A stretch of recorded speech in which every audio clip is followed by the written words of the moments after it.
ಕಿರುತೆರೆ ನಟ ನಟಿಯರಿಗೆ ಸೈಟ್ ಕೊಡಿಸುವುದಾಗಿ ವಂಚನೆ ಮಾಡಲಾಗಿದೆ. ಹಲವರಿಂದ ಹಣ ಪಡೆದು ಸೈಟ್ ನೀಡದೆ ವಂಚನೆಯನ್ನ ಮಾಡಿದ್ದಾರೆ. ಬಿಲ್ಡರ್ ಸೇರಿದಂತೆ 5 ವಿರುದ್ಧ ಎಫ್ಐಆರ್ ದಾಖಲಾಗಿದೆ.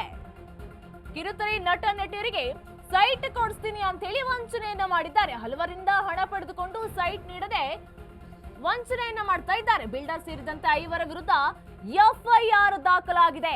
ರಾಜರಾಜೇಶ್ವರಿ ನಗರ ಪೊಲೀಸ್ ಠಾಣೆಯಲ್ಲಿ ಈ ಕೇಸ್ ದಾಖಲಾಗಿದೆ. ಕರ್ನಾಟಕ ಟೆಲಿವಿಷನ್ ಅಸೋಸಿಯೇಷನ್ ಸದಸ್ಯರಿಗೆ ವಂಚನೆಯನ್ನ ಮಾಡಲಾಗಿದೆ. ಸುಮಾರು 139 ಕಿರುತೆರೆ ನಟ ನಟಿಯರಿಗೆ ವಂಚನೆಯನ್ನ ಮಾಡಲಾಗಿದೆ. ಸೈಟ್ ಕೊಡಿಸ್ತೀವಿ ಅಂತ ಹೇಳಿ ಹಣವನ್ನು ಕೂಡ ಇಸ್ಕೊಂಡು ವಂಚನೆಯನ್ನ ಮಾಡಲಾಗಿದೆ. ಹಲವರಿಂದ ಹಣ ಪಡೆದು ಸೈಟ್ ಅನ್ನ ನೀಡಲೇ ಇಲ್ಲ, ಬದ್ರೆ ಹಣವನ್ನ ಇಸ್ಕೊಂಡಿದ್ದಾರೆ, ಸೈಟ್ ಅನ್ನ ನೀಡಲಿಲ್ಲ. ಬಿಲ್ಡರ್ ಸೇರಿದಂತೆ 5 ವಿರುದ್ಧ ಎಫ್ಐಆರ್ ಕೂಡ ಈಗ ದಾಖಲಾಗಿರುವಂತದ್ದು. ಅದು ಸಾಮಾನ್ಯ ಜನರು ಏನಲ್ಲ, ಕಿರುತೆರೆ ನಟ ನಟಿಯರೇ ಇದರಿಂದ ವಂಚನೆಗೆ ಒಳಗಾಗಿರುವಂತದ್ದು. ಹಲವರಿಂದ ಹಣ ಪಡ್ಕೊಂಡು ನಿಮ್ಗೆ ಸೈಟ್ ಕೊಡಿಸ್ತೀನಿ ಅಂತ ಹೇಳಿ ಕಿರುತೆರೆ ನಟ ನಟಿಯರಿಂದ ಹಣವನ್ನು ಕೂಡ ತಗೊಂಡಿದ್ದಾರೆ. ಆದ್ರೆ ಯಾವುದೇ ಒಂದು ಸೈಟ್ ಅನ್ನು ಕೂಡ ಕೊಡ್ಲಿಲ್ಲ. 139 ಕಿರುತೆರೆ ನಟ ನಟಿಯರಿಗೆ ವಂಚನೆಯನ್ನ ಮಾಡಿದ್ದಾನೆ ಆರೋಪಿ. ಅಸೋಸಿಯೇಷನ್ ಸದಸ್ಯೆ ಭಾವನಾ ಬೆಳಗೆರೆಯಿಂದ ದೂರು ಕೂಡ ದಾಖಲಾಗಿರುವಂತದ್ದು.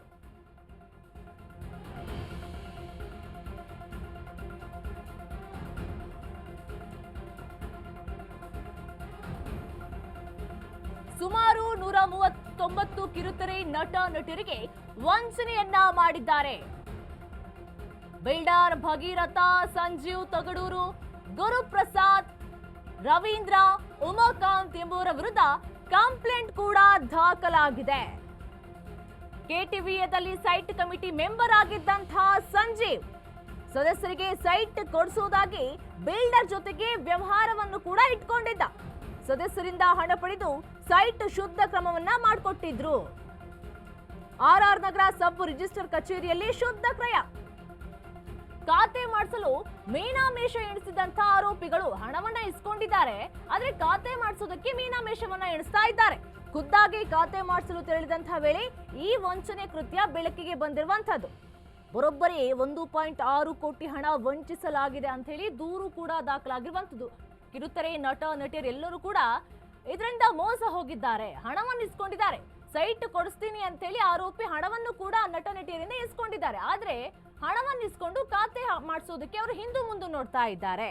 ಬರೋಬ್ಬರಿ 1.6 ಕೋಟಿ ಹಣವನ್ನ ವಂಚಿಸಲಾಗಿದೆ ಅಂತ ಹೇಳಿ ದೂರು ಕೂಡ ದಾಖಲಾಗಿರುವಂತದ್ದು. ಸುಮಾರು 139 ಕಿರುತೆರೆ ನಟ ನಟಿಯರಿಗೆ ವಂಚನೆಯನ್ನ ಮಾಡಿದ್ದಾನೆ ಆರೋಪಿ. ಬಿಲ್ಡರ್ ಭಗೀರಥ, ಸಂಜೀವ್ ತಗಡೂರು, ಗುರುಪ್ರಸಾದ್, ರವೀಂದ್ರ, ಉಮಾಕಾಂತ್ ಎಂಬುವರ ವಿರುದ್ಧ ಕೇಸ್ ಕೂಡ ದಾಖಲಾಗಿದೆ. ಕೆಟಿವಿಎದಲ್ಲಿ ಸೈಟ್ ಕಮಿಟಿ ಮೆಂಬರ್ ಆಗಿದ್ದಂತಹ ಸಂಜೀವ್ ತಗಡೂರು ಸದಸ್ಯರಿಗೆ ಸೈಟ್ ಕೊಡಿಸೋದಾಗಿ ಬಿಲ್ಡರ್ ಜೊತೆ ವ್ಯವಹಾರವನ್ನು ಕೂಡ ಮಾಡ್ತಾ ಇದ್ದ ಅವನು.